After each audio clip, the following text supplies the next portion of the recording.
Hey there guys, and happy whatever day it is that you're watching this video.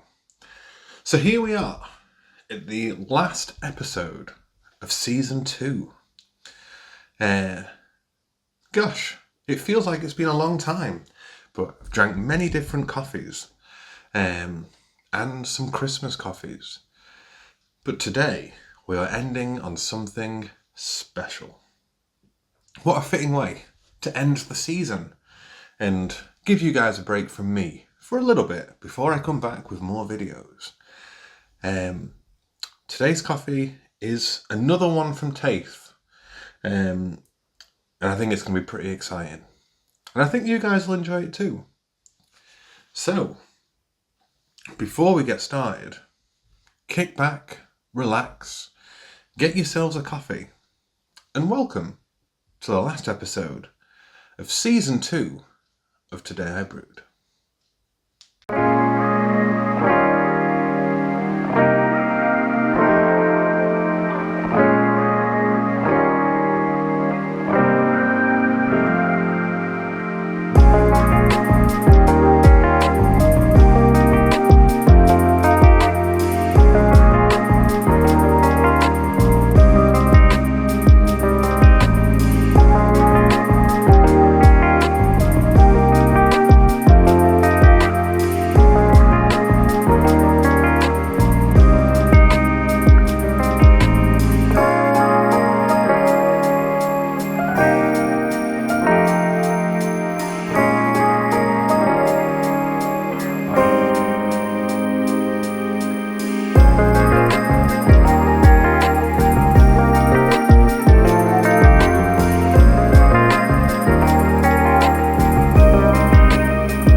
So, what makes this coffee so special that I've saved it to the very end of the season to talk about it?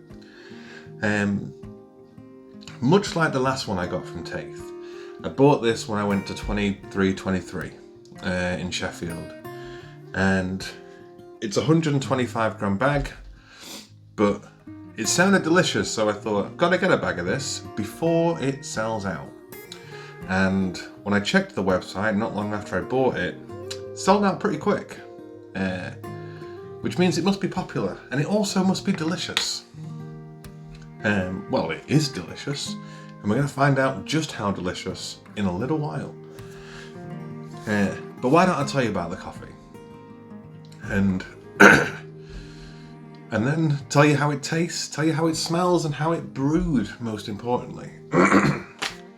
So, as on the last one, all the information is on the bag and on the packet. So, I'm going to read off it like I did last time, and while you guys are just going to have to sit there and listen. So, the coffee itself is a Geisha, and everyone loves a good Geisha.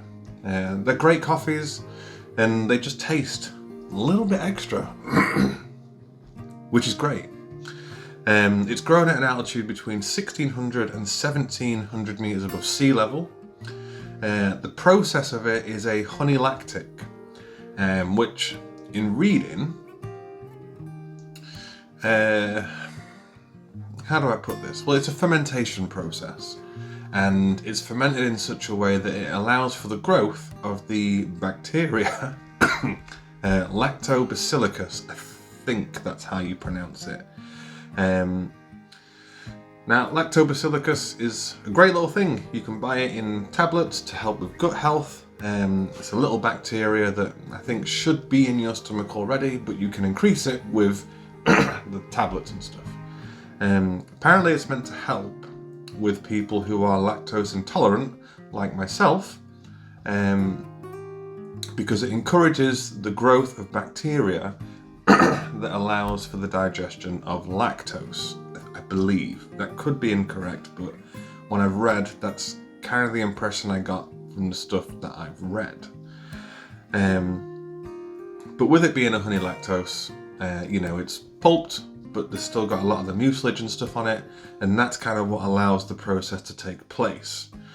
And then it's dried like everything else until the moisture is the correct percentage of 10 to 12 or 12 to 14% moisture. Quick rundown, I know it's brief, but it'll do. It comes again from the producers at Nativo, and it's a Colombian, and I bet you can guess where it's from. Huela, like everything else. So here's what it says on the packet.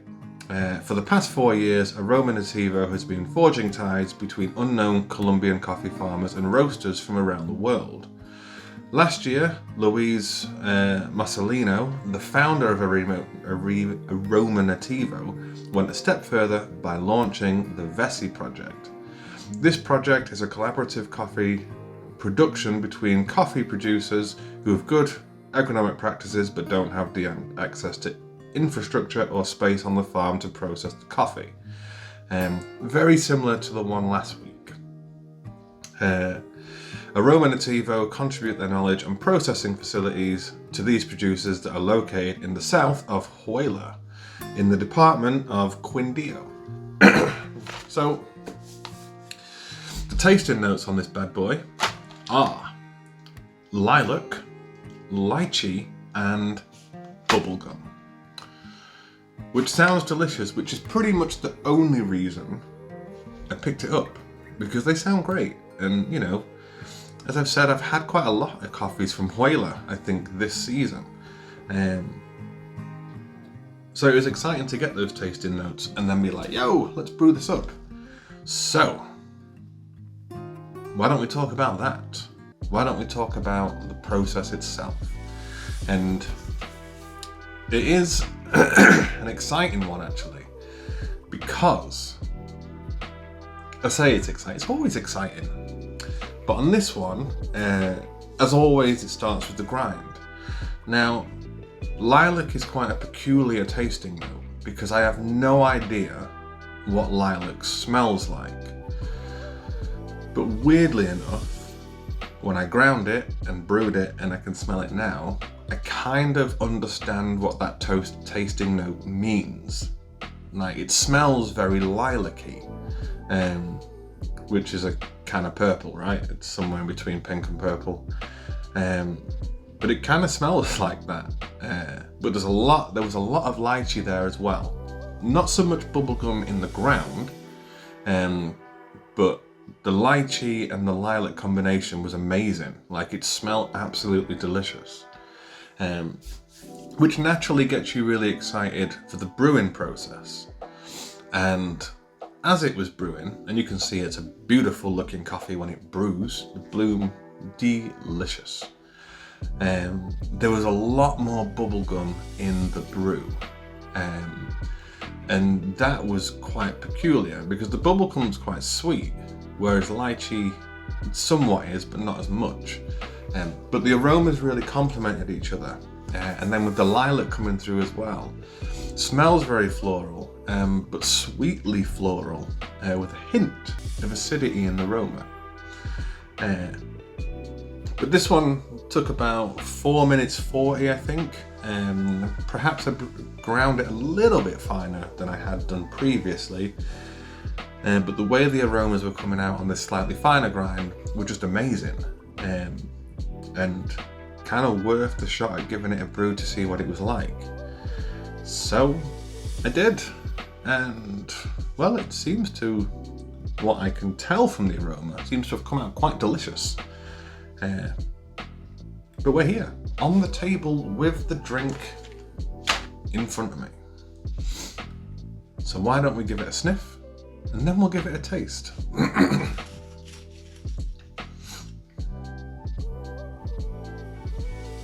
So again, there is a large amount of lilac. which is kind of the aroma that I couldn't pick out, but it's what I'm assuming is lilac. Lovely bit of lychee there, really fruity as well. And the bubblegum is coming through wonderfully. Like a lovely bit of sweetness there, and you can really tell that it is bubblegum. So let's give it a taste, because the aromas are really harmonious, even though they're really different.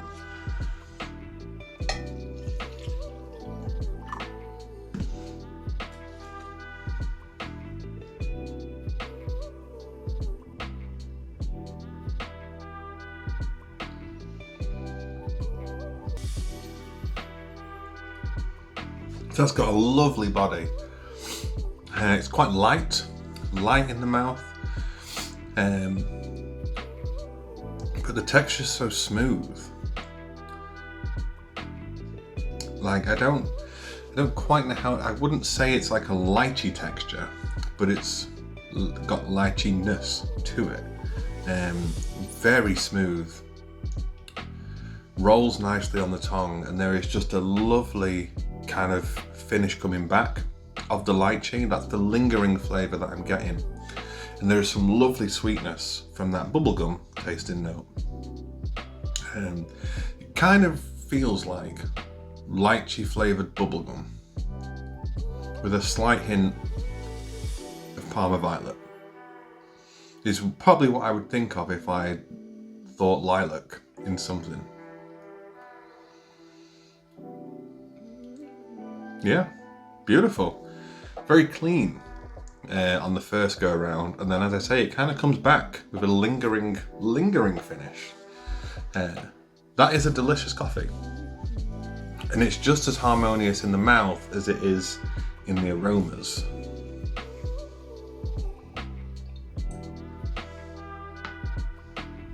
And I think despite the longer brew time, ever so slightly longer, it's actually benefited the cup, because there's so much flavour there.